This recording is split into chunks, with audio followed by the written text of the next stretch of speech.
Well, that was intense. A couple of people come to hear Jesus talk, teach in the temple in Jerusalem, share the good news, and they verbalize how it was adorned with beautiful stones and gifts dedicated to God. And Jesus responds with, "The temple will be destroyed, the world will implode, and people will hate you and persecute you." Whoa, Jesus, you're freaking me out a little bit here.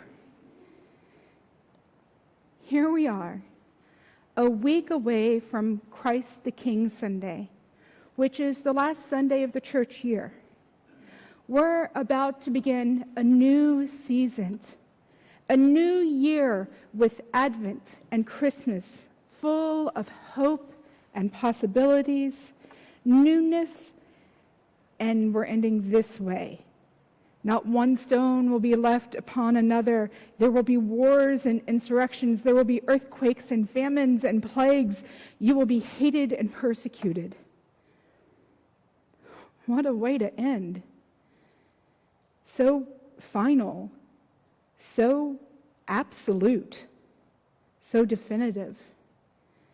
It's hard to enter into this gospel, this reading for today, and feel the good news envelop you and hold you in the midst of this uncertainty. It's hard to hear this and have hope. But there is hope in this reading. The reminder not to be terrified, that you will be taken care of, that in the end, after going through everything, you will be okay. And so there's hope. But still, how do you have hope when it seems hopeless? How do you keep going when you really don't want to? How do you look around and see the fighting and the pains and the plagues and insurrections and realistically be filled with hope? Keep going, especially when things feel so final, so absolute, so period, end of the sentence. I think maybe we look for the commas. Let me explain. Back when I lived in California, I helped out with one of our neighbor churches, a United Church of Christ congregation, the UCC. They have this logo that is a comma. It's on many things, the UCC comma. And so I wanted to learn about it. It is a campaign that the UCC started in the early aughts, and it's based on a quoted line from Gracie Allen that her husband George Burns found among her papers after her death. In a letter addressed to him were the words, "George, never place a period where God places a comma." And so this comma became a beloved logo of the UCC that reminds us that God is still speaking. I love that. Comma. God is still speaking. Our gospel reading today takes place during Holy Week, which feels like the ultimate period end of sentence. No commas. When we come upon this scene, Jesus has already ridden the donkey into Jerusalem, has already turned over the tables and cleansed the temple. He has been doing his last series of public teachings before he goes to the cross. He has been besieged by the chief priests, the scribes, and the Sadducees who have been trying to take him down in front of the public, to trap him, to publicly humiliate him so that they can retain the power, the prestige, the loyalty themselves. And after all of these attempted traps fail, the chief priests and the scribes and the Sadducees give up for now. As he is teaching, Jesus looks up and saw rich people putting their offering gifts into the treasury. And he also sees a poor widow put in her 2 small coins. And he praises the widow because she gave all that she could, a sacrificial gift. The gift of the rich people was not sacrificial. It's something that they would never miss. It was only after that one of these people around Jesus started talking about the beautiful stones of the temple and the gifts dedicated to God all around, the beauties and the gifts that were attributed to the abundant amount of the rich people's offering. Jesus is realizing that the people still aren't hearing him. They aren't understanding that the beautiful stones, they don't matter. That these gifts to God don't matter. One day, they will all be gone. It will all be gone. And all they will be left with is the foundation alone. So what then?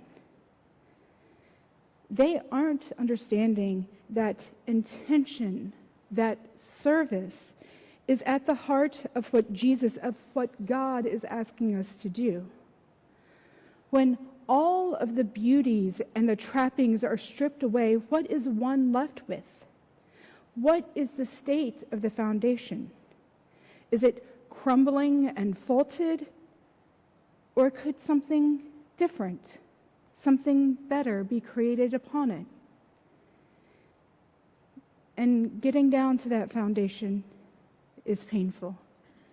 It can look like the end. It can feel like the end. Jesus talks about wars and insurrections, nations rising against nations, great earthquakes, famines, and plagues. The stripping down is going to be hard. It is going to be painful. It is going to change things. There will be a time when not one stone will be left upon another. But what I hear more than anything in this reading is that this tearing down, this destruction, this end, isn't a period. End of sentence. It is a comma. God is still speaking. Jesus living through that Holy Week with his death upon the cross is not a period, end of sentence. It is a comma. God is still speaking. When we live through the seasons and chapters of life that seem so painful, so full of dreadful portents, that those aren't periods, end of sentence. They are commas. God is still speaking. Every time we gather, we are living into the reality of the world. We gather feeling, seeing, sometimes even being a period ourselves. But when we come up to the table with our empty, broken, tired hands outstretched, and they are filled up, we are turned into a comma. God is still speaking. Well, maybe we're not turned into a comma, but rather an exclamation point. God is still speaking. The Holy Spirit alights upon your head, and your period becomes an exclamation point. When the meal is placed in your hands and you hear, given for you, you become the exclamation point. You become the exclaimer of the commas around you, the commas that others might not see. You leave this place as an exclamation point, and you walk with your neighbor and help turn their period, end of sentence, into a comma. God is still speaking. You talk with a family member who is hurting or apathetic and help turn their period, end of sentence, into a comma. God is still speaking.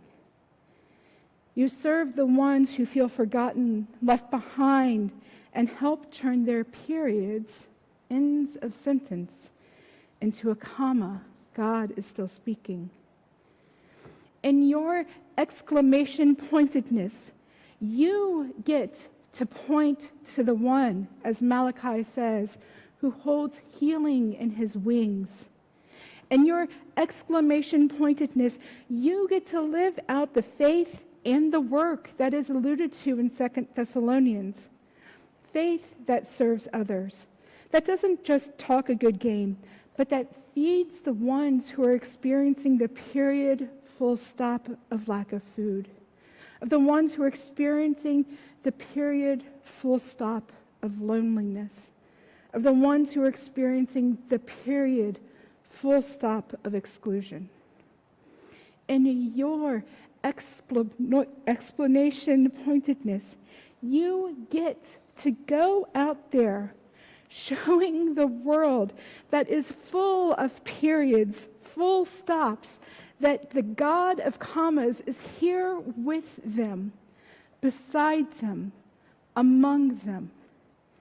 You get to share your faith through your own words and deeds as you normally do.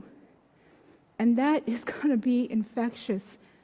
So infectious that you will find that your exclamation point starts to rub off onto others, that their periods into sentences will start taking on an exclamation point form themselves. And when you get tired from encountering the realities that life throws at us, that Jesus is talking about today, because you will get tired, when your exclamation point starts to fade back into a period, end of sentence, you come back here. You come back to the table that is set for you. You come back to the font that washes you clean. You come back to this community who will help turn your period, end of sentence, into the punctuation mark that you need. It is hard out there. A lot of what Jesus warned about today is already happening. The words war, insurrection, earthquake, famine, and plagues are well known to us. Are words we hear and pains we feel. But there is still hope, because no matter who tries to tear the temple down, and even if not one stone is left on another, God has still created a good and strong foundation under you. And comma, God is still speaking. Comma, God is still present. Comma, God is still active. Comma, God is still loving. Exclamation point.